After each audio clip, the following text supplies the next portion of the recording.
미국이 이란에 계속 압력을 가하는 동안 아랍에미리트와 이스라엘은 중동에서 완전히 새로운 관계 체계와 안보 구조를 구축하고 있습니다.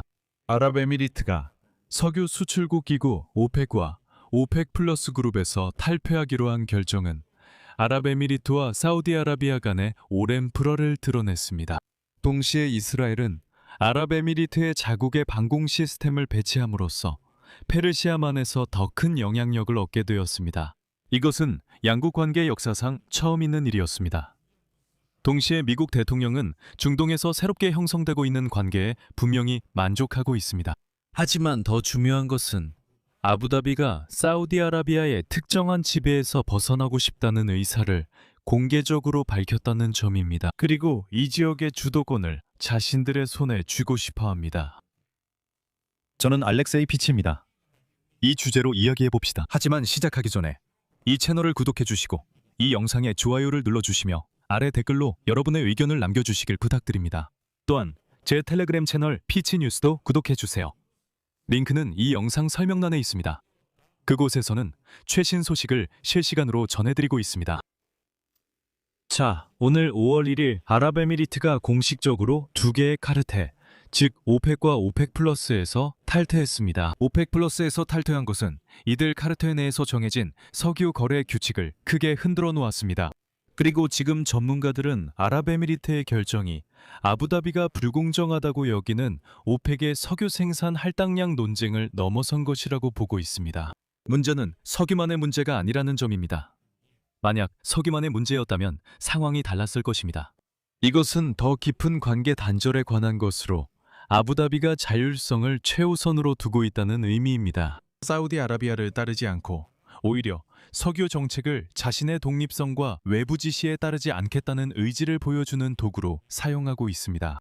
전문가들은 이러한 의견 차이가 단순한 정책을 넘어 아랍에미리트 대통령 무함마드 빈 자이드와 사우디 왕세자 무함마드 빈 살만 사이에 개인적이고 전략적인 관계의 근간까지 영향을 미치고 있다고 지적합니다.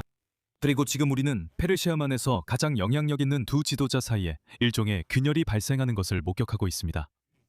이에 대해 오늘 로이터 통신이 이렇게 보도했습니다. 페르시아만 국가의 소식통들은 아랍에미리트의 의사결정 과정을 잘 아는 이들이 이번 사태를 사우디아라비아가 주도하는 체제와의 전략적 결별의 정점이라고 평가했습니다. 이 체제는 예멘과 수단에서의 갈등, 에너지 자원 생산 할당량, 그리고 경쟁에 대한 수년간의 이견 속에서 형성된 석유 시장 관리 시스템입니다.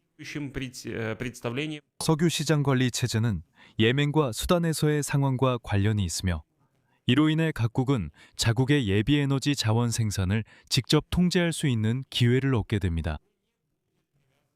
그리고 이제 그의 지배적인 역할이 결정될 것입니다. 그리고 아부다비의 분석가들은 에미리트가 새롭게 얻은 결단력이 부분적으로는 지역 전쟁 때문이고 또 부분적으로는 재평가 때문이라고 말합니다. 그리고 분석가들입니다. 현재의 오펙은 카르텔과는 거의 닮지 않았으며 아부다비에서는 이 조직이 사실상 최대 생산자들이 운영하는 시스템으로 변했다고 말합니다. 핵심은 사우디아라비아와 러시아가 지금 둘이서 결정을 좌우하고 있다는 점입니다. 에미리트의 결단력은 부분적으로 재평가에 의해 영향을 받았습니다. 모든 것이 오펙과 오펙 플러스 카르텔 내에서 자신들의 이익을 위해 다른 나라들을 희생시키는 방식으로 이루어지고 있으며 그들은 의사결정에 있어서 누구의 말도 듣지 않습니다. 미국과 이스라엘의 이란에 대한 전쟁은 이러한 지역 불안정을 더욱 심화시켰습니다. 테헤란은 미국 군사기지가 위치한 페르시아만 국가들을 공격하고 있으며 사실상 세계 에너지 자원의 주요 운송로인 호르무즈 해협을 봉쇄했습니다.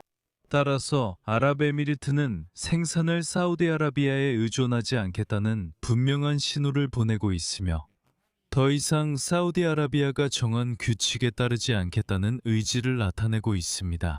하지만 흔히 말하듯이 빈자리는 결코 오래가지 않습니다. 분명히 아랍에미리트는 소수에 머물거나 혼자가 아닙니다. 현재 아랍에미리트에게는 안보 문제가 특히 이번 전쟁이 시작된 이후로 가장 중요한 이슈가 되었습니다. 그리고 여기서 흥미로운 점이 있습니다.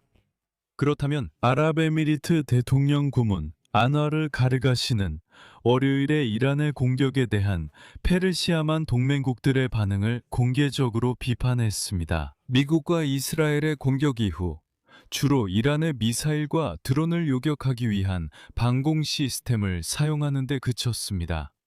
아랍에미리트 대통령 고문은 이번 대응을 역사상 가장 약하다고 하며 우리가 단지 막기만 하고 있다고 말했습니다.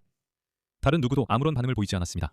그는 이것이 도대체 뭐냐고 말합니다. 이란이 페르시아만의 여러 나라를 동시에 공격하는데 이 나라들이 하는 일이라고는 그저 미사일과 드론을 막아내는 것뿐입니다. 그리고 그는 에미리트가 이것에 만족하지 않는다고 말합니다. 그리고 여기서 가장 중요한 점이 있습니다. 아부다비에서는 자국의 안보가 이 전쟁 기간에 결정적인 지원을 해준 두 파트너에게만 의존하고 있다는 결론에 도달했습니다. 그것은 이스라엘과 미국입니다. 이스라엘은 에미리트에 자국의 방공 시스템과 그 시스템을 운용하는 군인들까지 제공했습니다. 이것은 매우 중요한 일이며 에미리트가 수년 전 워싱턴과의 관계를 심화하고 이스라엘과의 안보 파트너십을 강화하기로 전략적으로 선택한 것을 강조합니다. 이건 역시 최근 몇 년간 에미리트와 사우디아라비아 간의 관계의 성격을 변화시키고 있습니다. 여기서 2011년 아랍의 봄 봉기를 언급하고 싶습니다. 에미리트와 사우디아라비아는 이슬람주의 정당의 영향력 확대를 억제하고 이란에 맞서며 둘이서 안정적인 지역 질서를 구축하는 데 매우 긴밀하게 협력했습니다. 하지만 이 밀접한 협력 뒤에는 근본적인 비대칭성이 숨겨져 있었습니다. 사우디아라비아는 항상 자신을 페르시아만의 자연스러운 힘의 중심이라고 여겼던 반면 에미리트는 무역에 기반한 보다 유연한 네트워크 모델을 추구해왔습니다. 항만 이용, 금융, 지역 내 영향력 등 다양한 분야에 기반을 두고 있습니다. 다시 말해 이것은 보다 다양화된 관계 시스템이라고 할 수 있습니다. 하지만 분열의 주요 계기는 물론 예멘에서 후티와 에미리트 정부군 사이의 갈등이었습니다. 공동 무력 개입이 두 개의 서로 다른 작전으로 나뉘게 된 것이죠. 즉 처음에는 함께 들어가지만 나중에는 분열되었습니다.